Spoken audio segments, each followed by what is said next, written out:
Maintenant, nous allons parler de la formation des groupements phraséologiques. Notion préalable. Les locutions phraséologiques sont des unités lexicales qui, par leur fonctionnement, se rapprochent souvent des mots, ce qui permet d'envisager leur formation à côté de la formation des mots. La phraséologie s'occupe des groupements stables, locutions phraséologiques, qui ne se créent pas au moment de la parole, mais y sont reproduits en tant qu'unité toute faite, unité lexicale. La plupart des locutions phraséologiques se caractérisent par leur intégrité sémantique, c'est-à-dire elles présentent un tout unique au point de vue de sens. De cette façon, les locutions phraséologiques sont des unités lexicales qui, par leur fonctionnement, se rapprochent souvent des mots, ce qui permet d'envisager leur création, comme nous avons déjà dit, à côté de la formation des mots. Les locutions phraséologiques sont souvent les équivalents de mots simples. Prendre une décision, décider. Faire halte, s'arrêter. Avoir peur, craindre. Faire peur, effrayer. Tout le monde, tous. Le premier examen approfondi de la phraséologie française a été entrepris par le linguiste suisse Charles Bailly. Séché et Marouzeau soulèvent aussi certaines questions ayant trait à la phraséologie française. Tout comme le mot, la locution phraséologique est un phénomène excessivement complexe qui se prête à une étude multilatérale. De là les difficultés qui se présentent lorsqu'on aborde la classification des locutions phraséologiques et qui pourraient être regroupées à partir de principes divers reflétant leurs nombreuses caractéristiques. Ainsi, d'après le degré de la motivation, on distinguerait des locutions immotivées, n'avoir pas froid aux yeux par exemple, avoir de l'énergie, du courage, sémantiquement motivées, rire du bout des lèvres sans en avoir envie, et les locutions à sens littéral, livrer une bataille, se rompre le cou. Conformément à leur fonction communicative, on pourrait dégager les locutions à valeur intellectuelle, salle à manger, le bon sens, un bout de compte, à valeur logico-émotionnelle, droit comme une faucille, c'est-à-dire tordu, ses cheveux frisent comme des chandelles, c'est-à-dire il a des cheveux plats, à valeur affective, flûte alors, qui marque le dépit. Le fonctionnement syntaxique distinct des locutions phraséologiques permet de les qualifier d'équivalents de mots, pomme de terre, tout de suite, sans cesse par exemple, de groupements de mots, courir un danger, embarras de richesse, d'équivalent de phrases, c'est une autre paire de manches qui dort dîne, qui trop embrasse mal étreint, etc. Les locutions phraséologiques pourraient être tout aussi bien classées à partir d'autres principes, dont la structure grammaticale ou l'appartenance à un style fonctionnel. Toutefois, le principe sémantique qui est mis en vedette par M. Vinogradov paraît être un des plus fructueux. Il permet de répartir les locutions phraséologiques en plusieurs groupes qui se retrouvent dans des langues différentes. En effet, les locutions phraséologiques se laissent assez nettement répartir en quelques types selon le degré de cohésion sémantique de leurs composants. La phraséologie étudie des agencements de mots particuliers. En se combinant dans la parole, les mots forment deux types d'agencements essentiellement différents. Ce sont d'une part des groupements de mots individuels, passagers et instables.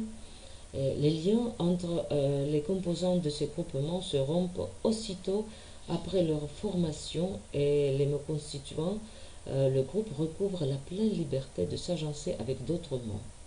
Ce sont des groupements tels qu'un bon camarade, un grand travail, un grand édifice, un travail assidu.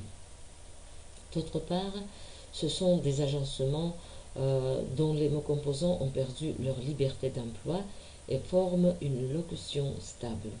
Ces locutions expriment souvent une seule idée, une image unique et n'ont un sens que dans leur unité. C'est Charles Bailly qui le premier a insisté sur la distinction de ces deux types d'agencement de mots. La classification des locutions phraséologiques proposée par Vinogradov est plus complète que celle de Charles Bailly. Il distingue, c'est-à-dire Vinogradov, il distingue les locutions phraséologiques suivantes: les locutions soudées, les ensembles et les combinaisons phraséologiques, c'est-à-dire les locutions phraséologiques se laissent assez nettement répartir en quelques types selon le degré de cohésion sémantique de leurs composants. Les combinaisons phraséologiques. Dans les combinaisons phraséologiques, la cohésion est relativement faible. Les mots constituant les combinaisons phraséologiques conservent en grande partie leur indépendance. Elles sont caractérisées par l'autonomie syntaxique de leurs composants. Les combinaisons phraséologiques se rapprochent des agencements de mots libres par l'individualité sémantique de leurs composants. Elles s'en distinguent cependant par le fait que les mots composants restent limités dans leur emploi. Généralement, un des composants est pris dans un sens lié, tandis que l'autre s'emploie librement en dehors de cette locution. L'usage a consacré rompre les liens d'amitié et briser les liens d'amitié à l'exclusion de déchirer les liens d'amitié ou casser les liens d'amitié, quoique déchirer et casser soient des synonymes de rompre et briser. Il est correct de dire désirer ardemment et aimer éperdument et non inversement. La plupart des combinaisons phraséologiques sont créées à partir de l'emploi imagé d'un des mots composants: un travail potable, un spectacle imbuvable, un temps pourri, être noyé de dettes, éparpiller ses efforts, un nuage de lait, sauter sur l'occasion. Les combinaisons phraséologiques sont caractérisées par l'autonomie syntaxique de leurs composants, les rapports syntaxiques entre ces composants étant conformes aux normes du français moderne. Les combinaisons phraséologiques permettent la substitution du composant à sens lié par un autre vocable sans que le sens des locutions change. À côté de être noyé de dettes, on dira être abîmé, cousu, criblé, perdu de dettes. On peut faire un choix entre engager et lier la conversation, entreprendre, surprendre et trouver en faute. Les combinaisons phraséologiques ne sont point des équivalents de mots et par conséquent, ils n'entrent pas dans le vocabulaire en tant qu'unité lexicale. Maintenant, les idiomes. Les idiomes sont des locutions phraséologiques dont le sens global ne coïncide pas avec le sens des mots composants. À l'encontre des combinaisons phraséologiques, les idiomes présentent un tout indivisible dont les éléments ont perdu leur autonomie sémantique. D'après le degré de leur motivation, on distingue deux types d'idiomes, les locutions soudées et les ensembles phraséologiques. Les locutions soudées ou soudures sont les plus stables et les moins indépendantes. Elles ne se laissent guère décomposer et leur sens ne découle nullement de leur structure lexicale. Parmi les soudures viennent se placer les expressions figées telles que « aller au diable Vauvert », marquer un jour d'une pierre blanche, n'être pas dans son assiette. Seule une analyse étymologique permet de rétablir le lien sémantique effacé entre le sens réel de l'expression et celui des composants. En effet, la locution « marquer un jour d'une pierre blanche » qui signifie être heureux pendant un jour vient d'une croyance remontant aux anciens Romains pour qui la couleur blanche symbolisait le bonheur. Il n'est pas possible de remplacer à son gré un des composants d'une locution soudée par un autre mot, même un synonyme. Certaines locutions soudées contiennent des archaïsmes grammaticaux. signalons l'absence de l'article devant le substantif dans avoir maille à partir, l'absence de la préposition dans à la queue le. Beaucoup de locutions soudées ne renferment point d'archaïsme d'aucune sorte, et cependant on ne réussit pas à faire dériver leur acception actuelle du sens des mots composants. Cela tient souvent à ce que l'expression présentait autrefois une image qui s'est effacée par la suite.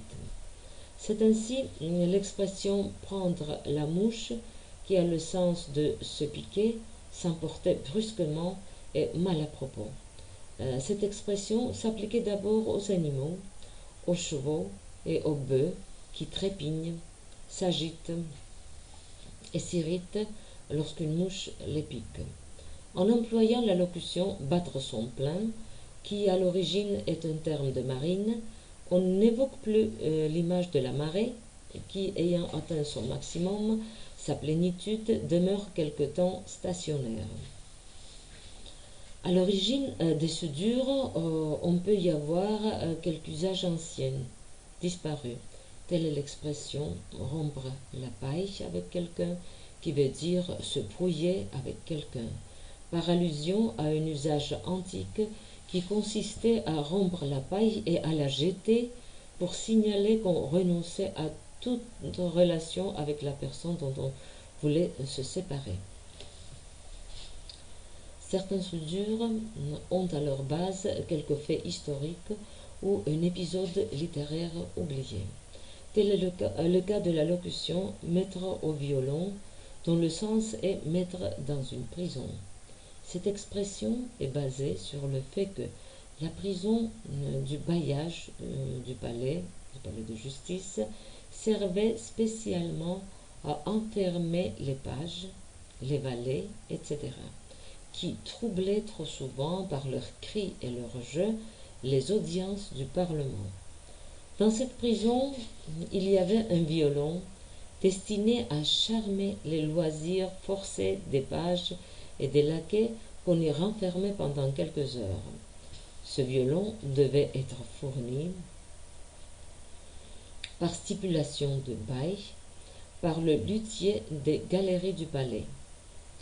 C'est de cet usage qui remonte au temps de Louis XI qu'on a appelé violon les prisons temporaires annexées à chaque corps de la ville. Le sens de l'expression « être le dindon de la farce », qui correspond à être finalement dupe, remonte à une de ces nombreuses farces du Moyen-Âge où les pères trop crédules que leurs fils peu respectueux trompaient et bafouillaient avaient reçu le surnom plaisant de père dindon par allusion à ces oiseaux dont la sottise était reconnue de tout temps. Parfois c'est un préjugé causé par l'ignorance ou par une fausse croyance qui est à l'origine d'une locution soudée. C'est ainsi que courir comme un dératé, voulant dire courir extrêmement vite, provient de la croyance remontant aux anciens Grecs et Romains qu'un coureur dont la rate est réduite et ne gonfle pas peut donner son maximum de vitesse. On explique de façon suivante le sens de l'expression « tirer le diable par la queue », en être réduit aux derniers expédients. L'homme arrivé au bout de ses ressources finit par recourir à l'assistance du diable, mais celui-ci refuse tout secours au malheureux qui l'implore et lui tourne le dos afin d'aiguiser son désir et l'introduire davantage en tentation. Exaspéré, l'autre le tire par la queue. Les soudures, qui sont des locutions figées par excellence, autant par leur sens que par leur structure, ne souffrent pas la substitution de quelques vocables à leurs éléments composants. Il n'est pas possible de remplacer à son gré un des composants d'une locution soudée par un autre mot, un synonyme. Quand n'avoir pas foi aux yeux, qui signifie avoir de l'audace, yeux ne peut être remplacé par mirette. L'expression monter sur ses grands chevaux, qui a le sens de se mettre en colère, partir en guerre contre quelqu'un, ne pourrait être changé en monter sur ces énormes chevaux, par exemple. La plupart des soudures ont dans la langue une valeur expressive, émotionnelle. Elles sont largement utilisées comme moyen stylistique dans les œuvres littéraires. Cependant, l'effacement de l'image primitive des locutions soudées entraîne parfois la perte de la valeur expressive qui leur était propre autrefois. Tels sont boucs émissaires, à la queue leu, qui paraissent être dans le français moderne des dénominations directes dépourvues de toute expressivité.